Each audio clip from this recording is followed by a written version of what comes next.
ሰለሞን ቀጸላ እባላለሁኝ። በዚህ በእንጨት ስራ ከ15 ዓመት በላይ ሰርቻለሁኝ። አሁን በቅርብ ጊዜ ከ5 ዓመት ወደዚህ ደግሞ ገና በዓልን የሚያደምቁ ጎጆ ቤቶች ጌታ በበረት ማለት ነው ጎጆ ቤቶች እየሰራን ነው። ማህበረሰባችንም እየለመደ ነው እሱን መግዛት።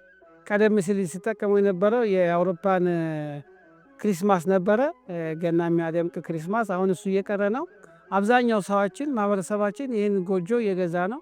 ገበያውም ቆንጆ ነው፣ አሪፍ ነው። የሚገርመው ነገር ሰው በውስጡ አለ መሰለኝ ወይም ሲጠብቀው ነበር መሰለኝ።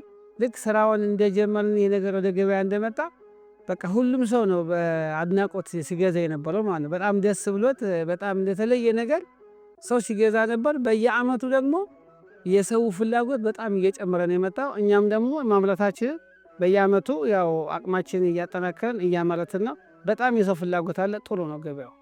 ጎጆ በእርግጥ ያው በተለያየ ዲዛይን ተደርጎ ይሰራል እንጂ ያው ጎጆ አንድ አይነት ነው፣ ግን የተቀያየረ በክብ በአራት ማዕዘን በትሪያንግል መንገድ የሆነ በቃ የራሳችን ነገር እየጨመረ አንዳንድ ነገር እንሰራለን እንጂ ያው እንትኑ አንድ ነው። ገበያው ከእንትኑ ጋር ልዩነት የለው ማለት ግን ፍላጎት የጨመረ ነው። ሰው በጣም ለመግዛት ፍላጎት አለው። አንዳንድ ጊዜ ለምሳሌ በጣም ብዙ እንዳታመርትም ቀኑ ካለፈ በኋላ የሚገዛ የለም።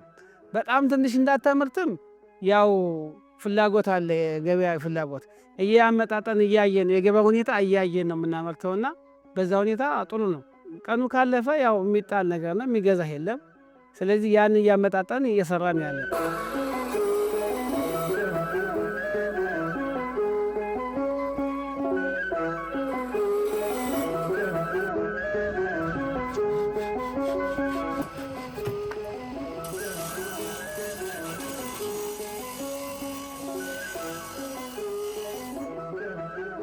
አመት ጠብቀን ገና በመጣ ገና ከመድረሱ 20 ቀንና 15 ቀን በፊት ዝግጅት እናደርጋለን።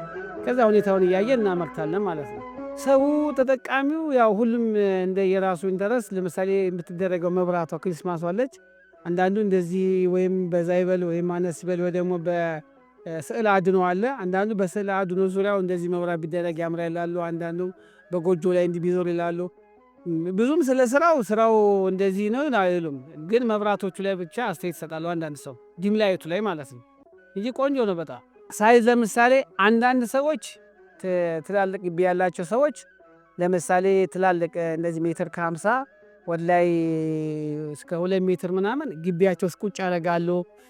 ለምሳሌ ሆቴሎች፣ ካፌዎች እና አንዳንድ ድርጅቶች በዓሉን ለማድመቅ ሲሉ ግቢያቸው ቁጭ ለማድረግ ትላልቅ ሳይዝ ይፈልጋሉ። አንዳንዶች ደግሞ ያው እንደ በነገራችን ላይ እንደ አቅምሽና እንደ ፍላጎትሽ ወይ ደግሞ ቤትሽ እንዳለው ሁኔታ ነው። አንዳንድ ሰዎች ትናንሽ ይፈልጋሉ፣ በቃ ወስደው ጥግ ላይ አስቀምጠው በዓሉን ማድመቅ ይፈልጋሉ። አንዳንዶች ደግሞ መካከለኛም ይፈልጋሉ። ግን በአብዛኛው ትልቅ የሚፈለገው ለሆቴሎች፣ ለካፌዎች፣ ለሬስቶራንቶችና ለድርጅቶች። ባንኮችም እየጠየቁ ነው አሁን የመጡ አሁን ባንኮች እንድንሰራላቸውና ፊት ለፊት እንዲቀመጥ ትላልቁን እየጠየቁን ነው። እሱን ደግሞ ያው ሰሞኑን እንሰራለን ብዬ አስባለሁ። አለ እንዲያውም ትላልቆች የሚሰሩት በትእዛዝ ነው። ለምን የተወሰነ ሰው ስለሆነ የሚፈልጋቸው ትላልቆች መጥተው ያዙናል፣ እንነጋገርና ሳይዙ እናሳያቸዋለን፣ በዚህ በቃናል ሲሉ ትላልቆች የሚሰሩት በትእዛዝ ነው። ከዋጋ አንጻር ያው በድርድር ነው እንግዲህ ተወደደን ቢሉ እኛ ያው አንድ ጊዜ የምንሰራው ስለሆነ አንመልስም። ለገመቱልን ሰዎች ያንሰናል አንመልስም። ምክንያቱም የተወሰነች ገንዘብ አግኝተን እንኳን ብንሸጥ ተጠቃሚ ስለሆነ አንመልሳቸውም። በድርድር ያው እንሸጣለን፣ ችግር የለውም። በዓሉ ያው ሀገራችን ሰላም ሆና የፍቅር የሰላም የአንድነት ሰርቶ የማግኘት የመበልጸጊያ ጊዜ ሆነ